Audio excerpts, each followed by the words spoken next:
কৃত্রিম সংকট সৃষ্টি করে ভোজ্য তেলের দাম বাড়ানো, বাজার নিয়ন্ত্রণের অভিযোগে এসালম সুপার এডিবল অয়েল লিমিটেডকে ৪২ কোটি ৮৪ লাখ টাকা জরিমানা করেছে বাংলাদেশ প্রতিযোগিতা কমিশন বিসিসি। এক সংবাদ বিজ্ঞপ্তিতে এ তথ্য জানায় বিসিসি। বিজ্ঞপ্তিতে বলা হয়, গত ৩ ফেব্রুয়ারি এ বিষয়ে চূড়ান্ত আদেশ জারি করে কমিশন। আদেশে বলা হয়, এসালম সুপার এডিবল অয়েল কোম্পানি ২০১২ সালের প্রতিযোগিতা আইন লঙ্ঘন করেছে। প্রতিষ্ঠানটি উৎপাদন কমিয়ে এবং পরিবেশক ও অন্যান্য প্রতিষ্ঠানের সঙ্গে ষড়যন্ত্র করে বাজার নিয়ন্ত্রণ করে। এর মাধ্যমে প্রতিযোগিতা আইনের ১৫ ধারা লঙ্ঘন করেছে প্রতিষ্ঠানটি।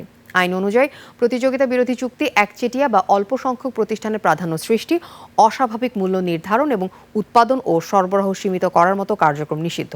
এসালম সুপার এডিবল অয়েল লিমিটেডের প্রতিষ্ঠানটির মালিক মোহাম্মদ সাইফুল আলম। তার বিরুদ্ধে আওয়ামী লীগ সরকারের ১৫ বছরে বিভিন্ন ব্যাংক থেকে হাজার হাজার কোটি টাকা ঋণ পাচারের অভিযোগ রয়েছে।